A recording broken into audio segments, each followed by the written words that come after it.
said that they were in favor, a certain percentage were opposed, some were undecided, a certain percentage of Democrats were in favor, some were opposed, and some were undecided. What I want to know is, can you guess which country it is that they were talking about? If you think it was A, Cameroon, go ahead and shout out Cameroon. Okay, one person. If you think B, it was Philippines, go ahead and shout out Philippines. If you think it was C, Azerbaijan, shout out Azerbaijan. If you think it was Guyana, shout out Guyana. How many of you feel fairly confident that you have the right answer? Say yes. So it's a trick question. It's actually none of the above. The country in question was Agrabah, the home of these guys. And so more than half the people polled had a defined, authoritative point of view on whether they were for or against bombing this fictional nation without realizing it was fictional. And so this trend, this kind of anti-intellectualism, this is something that we have started to observe more and more. We live in a time of alternative facts, where we simply believe what it is that we want to believe, and no one can tell us otherwise. We believe in a world where we can just say, you know what? I just don't like climate change, so I'm not going to believe in it. We will go against the expert medical advice of a physician because we found something else through a Google search. And so, no matter how much we try to stem this, it seems like it's growing more and more and more. And so the question that I have is, how has this anti-intellectualism affected our Muslim community? And I word this question very particularly. It's not if it will affect the Muslim community or how it may affect the Muslim community in the future, but it's how it already has affected us. What are some of the symptoms of it? What are some of the things that are causing it? And to understand that, we need to understand some of our own biases toward knowledge and expertise. See, traditionally, disciplines and sciences that are more objective or complex in nature, say science or mathematics or physics or biology or chemistry, are seen as more noble, more worthy of intellectual investment, and closer to some type of objective truth that can be identified and arrived at. But other sciences, such as liberal arts, history, things of that nature, things that are arrived at by means of contemplation and observation, or in our context, revelation, are seen as things that, well, because they're not so objective and they're a little bit more wishy-washy and kind of touchy-feely, that they don't have that same status. They don't have that same intellectual rigor that we look for in these other disciplines. And it's further reinforced for a lot of people, especially people that have immigrated here from another country. They may come from places where, unfair or fair, there's a stereotype that those who go into religious studies or Islamic sciences or learn the Quran are those people who aren't intellectually cut out for the more sophisticated stuff. They weren't good enough to become an engineer or a doctor or a lawyer, and so therefore they have to go and they have to study Islamic studies. But what does the Quran say about this type of divide in the community? We're told that there's a very specific distinction between those of knowledge and those who do not have knowledge. قُلْ هَلْ يَسْتَوِي الَّذِينَ يَعْلَمُونَ وَالَّذِينَ لَا يَعْلَمُونَ, that are those who know equal to those who do not know. فَاسْأَلُوا أَهْلَ الذِّكْرِ إِن كُنْتُمْ لَا تَعْلَمُونَ. Go ask the people of knowledge if you don't know. Go consult, go find out the answer. And in this ayah that I have displayed above, there's a very interesting delineation taking place, which is that Allah subhanahu wa ta'ala has raised some people in certain fields over others so that they may be in service to one another. Part of having a functional society is having people who are experts in different fields and being able to rely on and trust their expertise. Let me give you an example. When you go out on the interstate and you're driving on a bridge, There's a level of trust that the architects and the engineers and the construction people have all put in the requisite work to know that it can support the weight and the traffic and all these different things without the bridge collapsing. Otherwise, we would create a public safety crisis. So there's a level of trust that we have in some of these different fields. But as simple as that is, it's not something that we readily accept. See, we live in a society now where every opinion is equally valued, and every voice must be heard. And so I can stand up here, and I can say, I'm Suhaib Webb. And who are you to tell me who I'm not? And who are you to tell me how I feel or what my identity is? And to top it off, if you open up that convention program, it says Suhaib Webb is speaking right now. There's my proof. You can't tell me otherwise, and I'm entitled to hold that opinion. But we conflate that. See, we confuse being entitled to an opinion with being entitled to my opinion being correct or even valid to be held in the first place. Those are completely different things. And so we feel that when we say things like, well, everyone has equal input, everyone has an equal share, everyone has an equal point of view, that's often made by people who actually feel inferior in their knowledge. Because we know the opinion of the expert is not like the expert of the layman. And when the ego refuses to accept that, it leads to arrogance. It leads to an unwillingness to understand and to submit to the expertise. And so we say, okay, well, that's something that an ignorant person might do, but I'm smart. When my car breaks down, I take it to a mechanic, and I go to the professional, and I let the professional handle it and fix it. But see, the thing is that my ego doesn't take a bruising because I don't know how to fix my car. I don't have any emotional investment in being known as someone that's an expert in fixing my car. And so for me to admit that, it doesn't do any harm to my person. But when it comes to Islam, I don't need anybody telling me how to interpret the Quran. I don't need anybody telling me what the rulings are. I don't need anybody telling me how to live my life. I don't need anyone to tell me how to be Muslim. Because we have an emotional investment in making it look like we understand everything. And so we don't want to hear what anybody else has to say about it. We don't want to admit that there might be an inequality of knowledge that we need to look at. The irony, of course, is that the word Muslim means someone that submits. The word Islam means one that the religion of submission, submitting to what Allah has revealed. And so when we look even at the stories that we all know, the story of Shaitan, for example, he said, I'm not going to bow down to Adam because he's created from clay and I'm created from fire. His ego would not accept that he had to bow down and acknowledge somebody else. In spite of the knowledge that he had of Allah subhanahu wa ta'ala, his ego made him reject that commandment. And not only did his ego make him reject that commandment, but he went from simply being wrong to being aggressively wrong. Because after he was wrong, he then went and said, I'm going to go and mislead as many people of mankind as I possibly can. And we often do the same thing, sometimes not realizing it, where we go from being uninformed about something, forming an opinion, and then being aggressively wrong about it. You know, there's an article that went viral earlier this year talking about how the television show Friends signified the downfall of Western civilization. And one of the points that they made was that the smart guy on the show, Ross, anytime he brought up any type of intellectual subject or tried to talk about something quote-unquote smart, that the other characters would make fun of him or try to make him be quiet. And those of you who've heard the Chris Rock bit, he does the same thing where he talks about how it's suddenly become macho to not know stuff. Math, I don't know that stuff. Science, I don't know that stuff. That's beneath me. And it's a humorous observation, but it speaks to the effect that our egos have on us. That when I can't comprehend something, my reaction is going to be to dismiss it. And so we end up doing the same thing sometimes with our deen. We might say things like, when we hear two scholars maybe talking about a fiqh issue, like the type of water that can be used to make wudu. We might not understand it, so we'll say things like, man, see, these scholars, they just don't get it. They are sitting here arguing about water and wudu. We got bigger problems to solve. We can't be wasting time talking about this stuff. Or we feel emboldened to speak on behalf of Allah.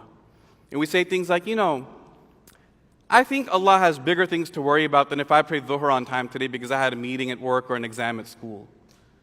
And we say things like this because we feel empowered. My voice matters. My opinion matters. And so I'm able to say that. And one of the reasons that we do this is because we have a false sense of confidence. And that's enabled by our access to information. If I don't know something, I can go and research it. I can go and look it up. And I'll be at that same level of proficiency as somebody else. I can Google something for 5 minutes. I can figure it out. I'm smart. And so we start to not understand really the delineation between the expert and the layperson. Take the idea of Islamic mortgage, right, or a halal mortgage. In order to understand the complexities of what makes a mortgage contract halal, someone needs to have expertise in Islamic fiqh, in usul al-fiqh, in Islamic finance, in economics, in the federal laws and regulations governing the country and each individual state. But when you go to a dinner party, someone that Googled it for 10 or 15 minutes speaks with the same level of authority as someone who may have expertise in all 5 areas. There's a distinct difference. There's some type of a drop-off. There's a disconnect that's taking place. Think about hadith. How many people have used sunnah.com to look up a hadith before? Right? And what happens on sunnah.com is you go, you look it up, you type in a few words in English, you get the hadith, you see a grading at the bottom, this hadith is hasan or da'if or sahih or whatever. We might not know what it means, but we'll take it because we got the piece of evidence we're looking for, and then what do? We copy paste it into our WhatsApp groups, we debate with each other in Facebook comments, and we go about our way. But what we haven't understood is we don't know what we don't know. And so when I go and I read that this hadith is sahih or authentic, do I know which scholar made that ruling? And do I know how other hadith scholars maybe perceive that one? And maybe the person who said it's authentic, other experts in his field say that his opinion can't be trusted because he's way too lenient. There's more and more and more complexities as you go down that rabbit hole. There's an entire science. How the chain of narration is done, and who narrated from who, and who lived when, and who studied with who, and how do they have manuscripts or rely on their memory, all these different nuances that require years and years and years of expertise to build up. It requires critical thinking.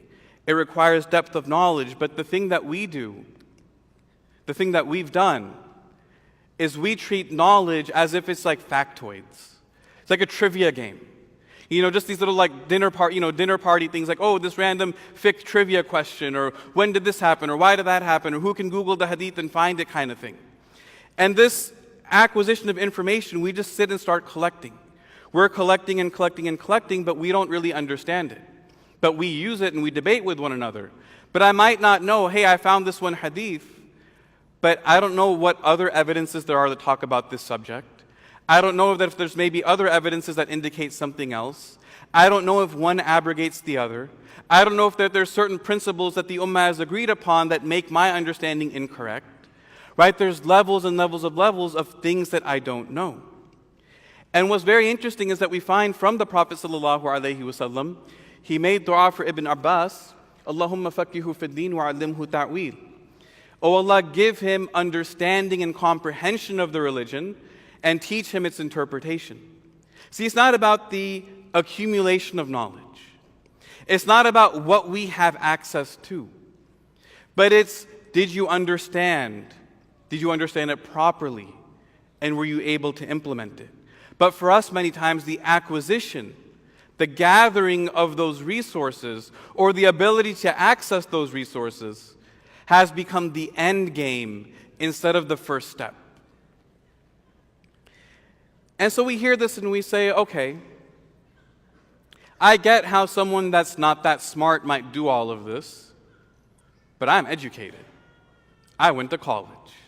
I got a master's degree. I'm not dumb. And so I'm not going to fall into that trap. But the reality is, relative expertise is much more difficult to overcome than ignorance. Relative expertise is much more difficult to overcome than ignorance. And so you'll have someone who's maybe an expert in being a model or an actress, now speaking with scientific authority about how vaccines are bad and potentially creating a public safety crisis. You have someone who's a physician or an engineer, or an accountant or a computer scientist or a programmer saying that I have the expertise to do construction project management of a multi-million-dollar construction project. We have people who say, I'm a professional. They've never had a single management report in their entire career, but they say, oh, I can set up the human resources processes for our masjid, right? I can set up the HR process for our nonprofit management. That relative expertise is a big trick. That because I'm successful in one arena, I should be successful in another. And our ego doesn't ever want to admit that we don't know something. We never want to admit that we don't know something, especially when we have access to so much information. So yeah, I don't know anything about accounting, but I'll become the treasurer of an organization that has a $10 million annual budget because, hey, I can go to Khan Academy and watch a few videos. I'll figure it out. I can go on lynda.com. I pay them $15 a month, right? I can figure it out. And so we have this attitude that there's not anything that I don't know or that I can't master. And we start to lose sight of what our shortcomings are. Because we treat, when someone tells us that we're wrong or that we don't understand something, we take it as a personal insult. We're not able anymore to delineate between maybe not having a particular skill set with it being some type of personal derogatory remark. And that's a distinction that we have to face. But we try to overcome it. We do the whole fake it till you make it. We want to fake our cultural and religious literacy because we want to be part of the community. You know, it's like everybody has an opinion about halal meat. People who've never studied fiqh don't know anything about fiqh, but everybody has an opinion about halal meat and zabiha meat, right? Because that's part of our quote-unquote religious literacy as being a Muslim as part of the community. We never want to be the person that doesn't look like they don't know what they're talking about. And so we then also feel compelled to comment on everything. We feel that we have to share our opinion, and this is enabled by social media. You know, I remember like a while back when there was an attempted coup in Turkey, it seemed all of a sudden overnight everybody was an expert on Turkish politics. And I log in and I'm reading all of these comments and I'm thinking, man, like did I miss the class on Turkey? Like I don't know any of this stuff, but it seems all my friends have been studying Turkey full time for the last 10 years. But the thing is that everyone feels compelled to share their opinion whether they know it or not. Because they have to fake that they're involved, and they feel pressure that because they have access to that information, that they have to somehow be able to showcase something for it. There's something called the Dunning-Kruger effect. And it goes like this. The dumber you are, the smarter you think you are. The dumber you are, the more confident you are that you're not actually dumb. And in Arabic, there's a phrase called jal murakkab. It's ignorance multiplied by ignorance multiplied by ignorance.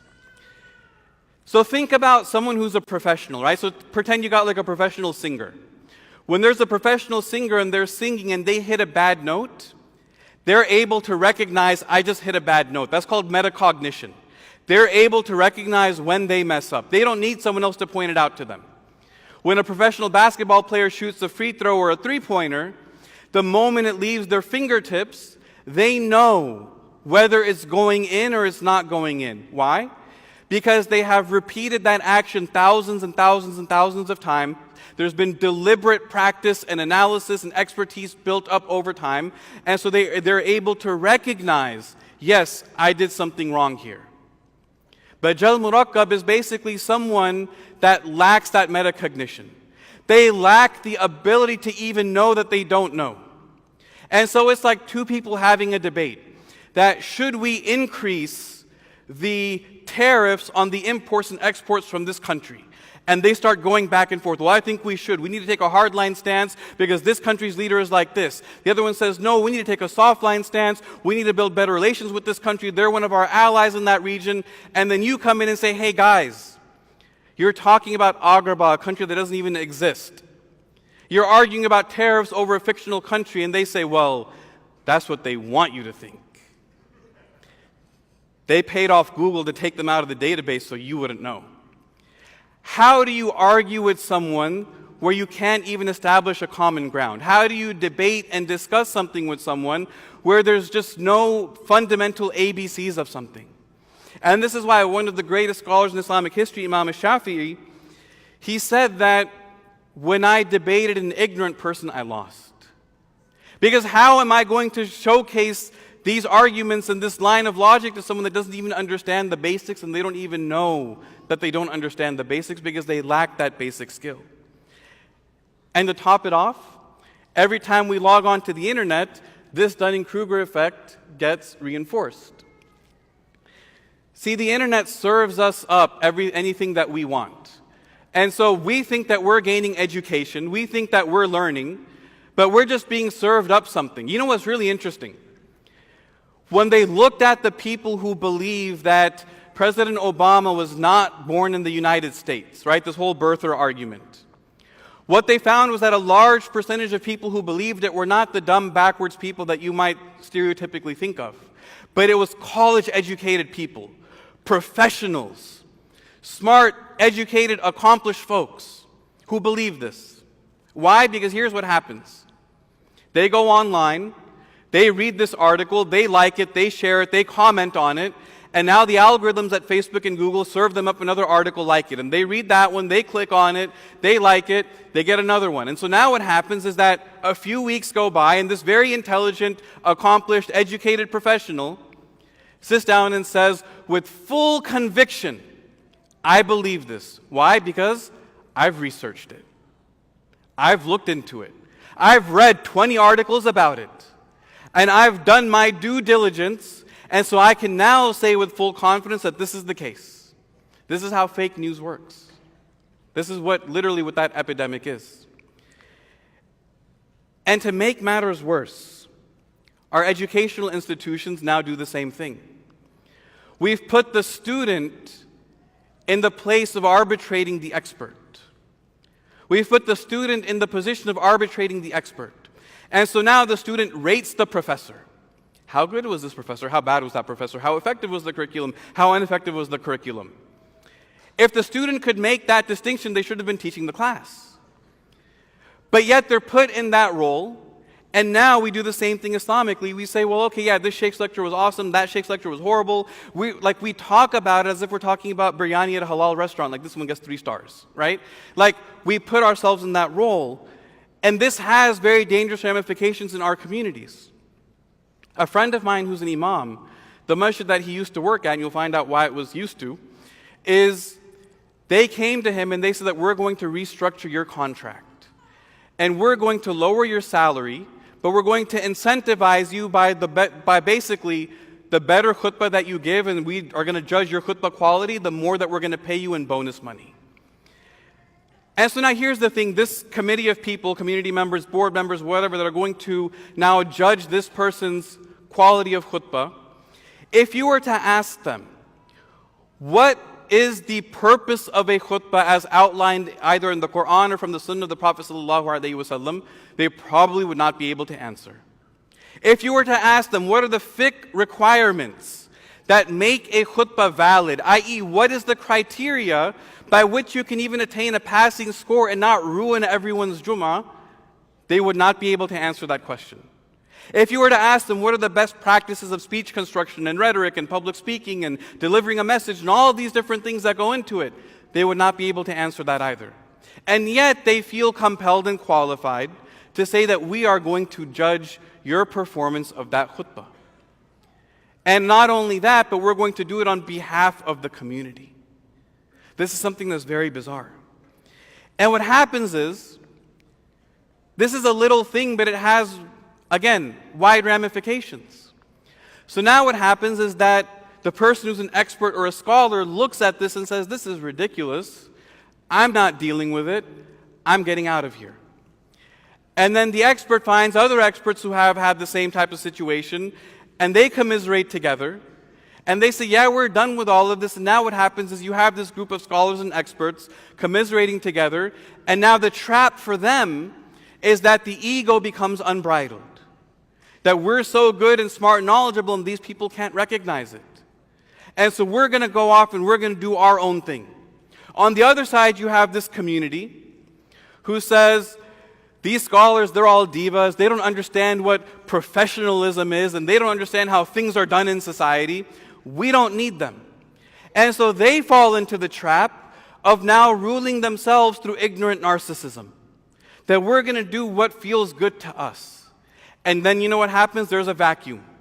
There's a vacuum of spiritual leadership in a community. And then you know who fills it?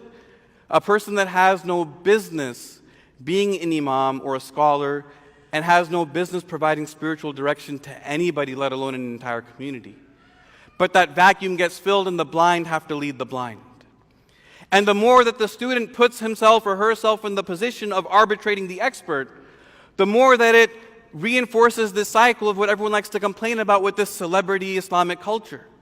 Because what happens is that now, because we have this breakdown in community, we no longer have this functioning community where everyone's trying to make it work, everyone's going further and further to their extremes. Now the expert is forced to almost become like a dancing bear and pander to the whims of what the audience wants. Let's do what's entertaining, what's going to bring a crowd so we can promote the next thing. Right? And this cycle goes on, and the chasm gets wider and wider and wider. And this distinction between the scholar and the community member, it disappears. It disappears. There's no relationship anymore. And what ends up happening is one of the bizarre outcomes is that because of this breakdown in relationship, because of this lack of understanding of one another, the community then turns the expert into a technician. Like, yes, we understand that you went and got a PhD, but come teach Alif Ba Ta. Like, you got your PhD in calculus, but we need you to teach first grade math right now, right? No one would accept that. By the same token, we will say things like, okay, the scholar, the expert, listen, we need you to come, perform the nikah, speak at the aqiqah, give a token 5-minute thing at the graduation, don't keep it too long, and then pray the janazah. Everything else, I don't want to hear your opinion. Don't tell me how to live my life. Don't tell me how to raise my kids. Don't tell me I need to wake up for Fajr. Don't tell me I need to stop selling liquor.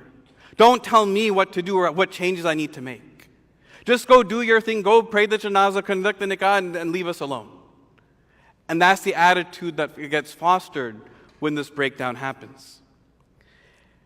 And so the question arises, well, okay, how are we supposed to identify who these experts are if we're, supposedly so clueless?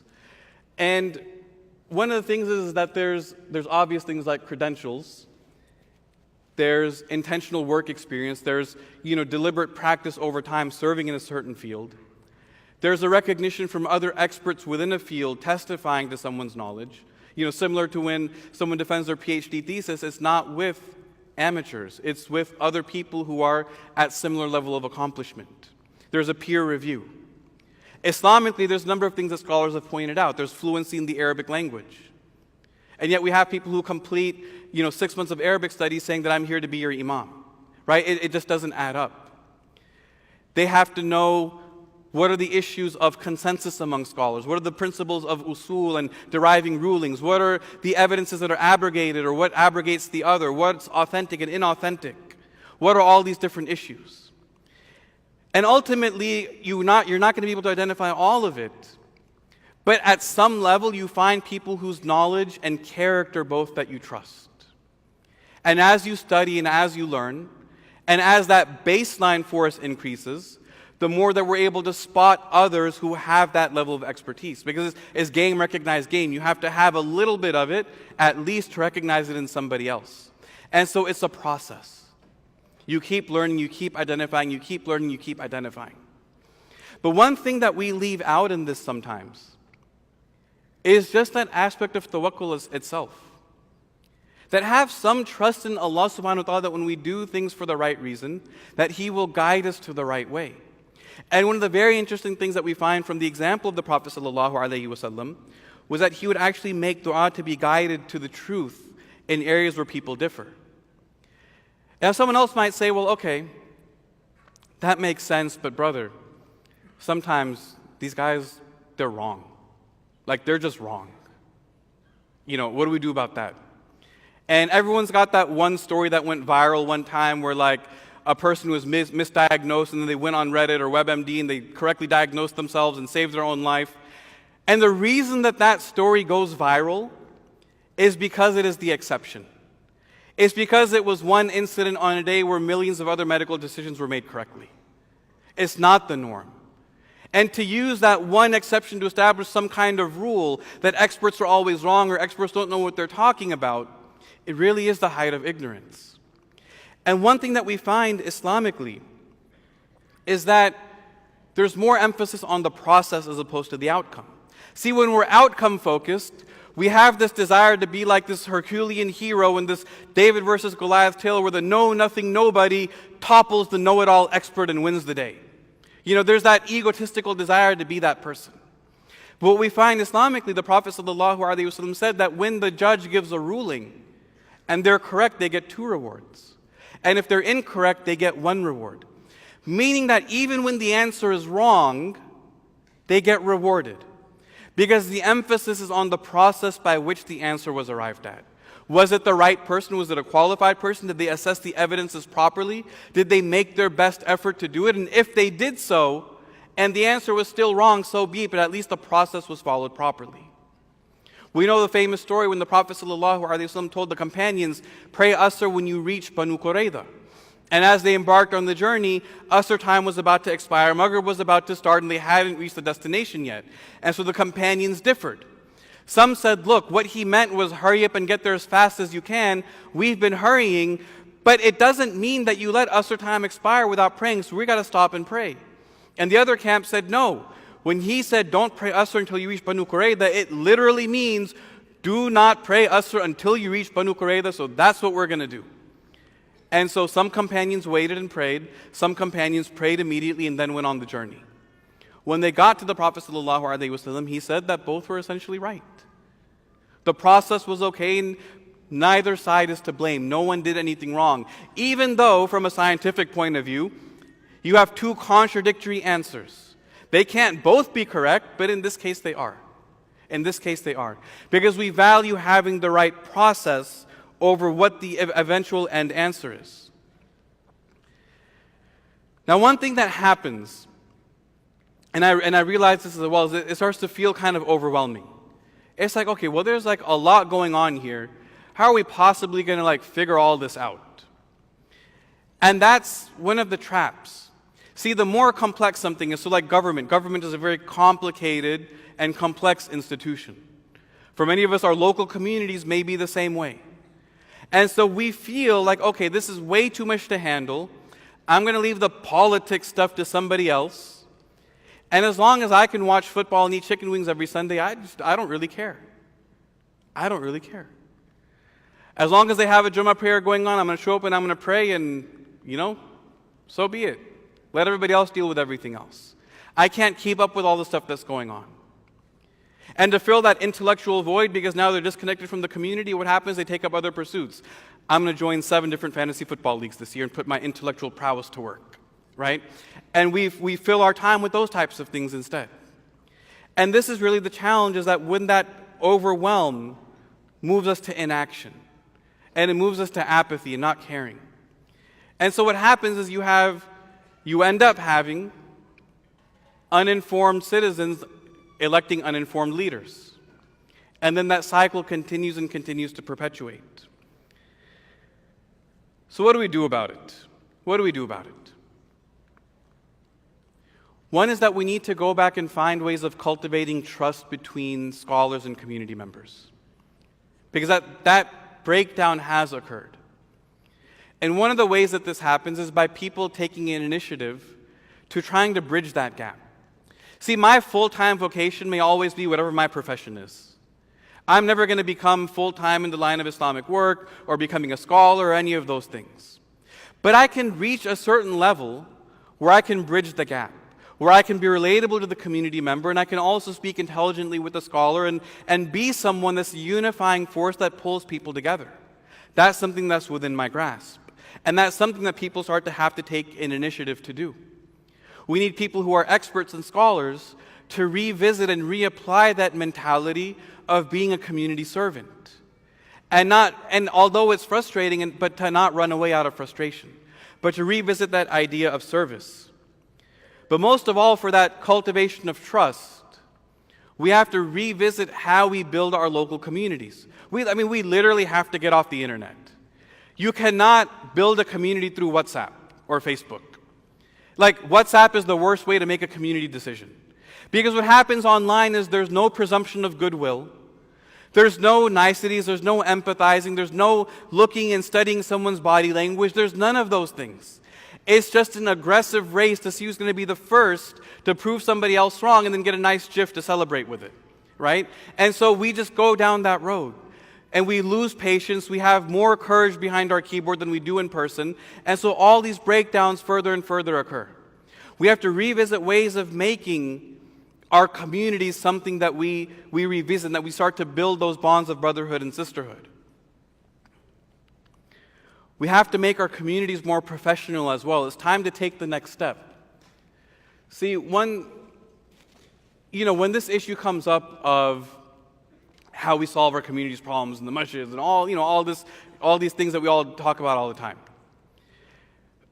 Inevitably, someone will always say, well, we need these professionals to take the masjid as seriously as they take their work. And I disagree completely. Because it hasn't worked for the last 25 years. How long are we going to keep making that claim without anything changing? We need people to step into the fields and attain expertise in activism, in community building, in nonprofit management, in all these different, fields of expertise that we need for our communities to grow. And we need these people to be focused on that effort full time. So some people are going to have to make the sacrifice of stepping into those roles, and others of us are going to have to make the sacrifice of supporting them, and enabling them and empowering them. Because until we do that, we're always going to have our community as a hobby, and our Islamic knowledge as a hobby, and our spiritual development for ourselves and our children as a hobby or a side project. Until there's proper full-time focus on those issues, it's never going to change. Throughout many of the talks today, there's been a slight undercurrent of what I've noticed is basically cultivating the appropriate culture. Cultivating the appropriate culture for your kids to feel free to speak to you. Cultivating the appropriate culture of how to teach and talk to your family. All these different types of things. We have to cultivate that culture of learning as well within our communities. We have to understand the amana of knowledge. We have to understand the amana of knowledge. See, if you take a community, everyone's got, for example, a zakat policy or a moon sighting policy. How did they arrive at those decisions? One board member read a fatwa saying that you can use zakat funds for the masjid funds. And so they just start doing it. And I'm not here to say that that's right or wrong. That's an answer. That's for someone else to answer. But what I want to talk about is how did they arrive at that conclusion?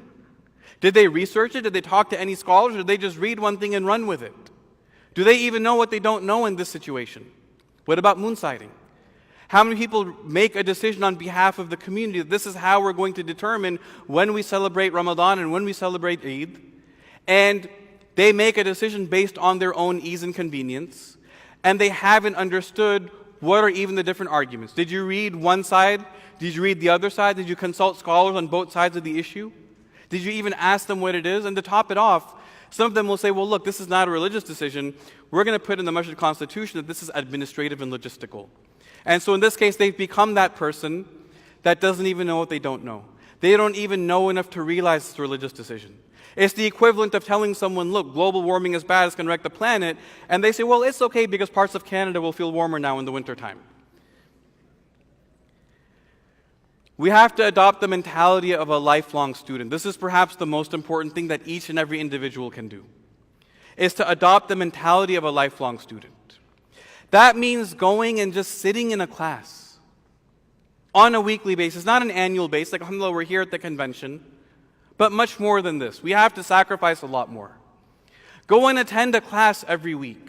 Go and sit in a masjid, listen to a teacher, take notes. Find ways to continually learn every single day. Because when a person has a mentality that I am a lifelong student, and we hear when scholars speak, they always say, oh, I'm just a student of knowledge. I'm a student of knowledge. I'm a student of knowledge. And it's not out of fake humility or false modesty. They say that because there's an understanding that the moment I stop recognizing myself as a student, I'm going to become full of my own ego. And I'm going to think that I know everything and I've got everything figured out. And so I have to have that mentality of being a lifelong student. And when I do that, I give myself freedom to be wrong. I give myself freedom to be wrong. I give myself the freedom to learn and to correct myself. I start to develop humility within myself. And more importantly, the more that I learn, again, we always ignore the tawakkul aspect of it. But the more that I learn, the more blessing that Allah subhanahu wa ta'ala puts in my life as well.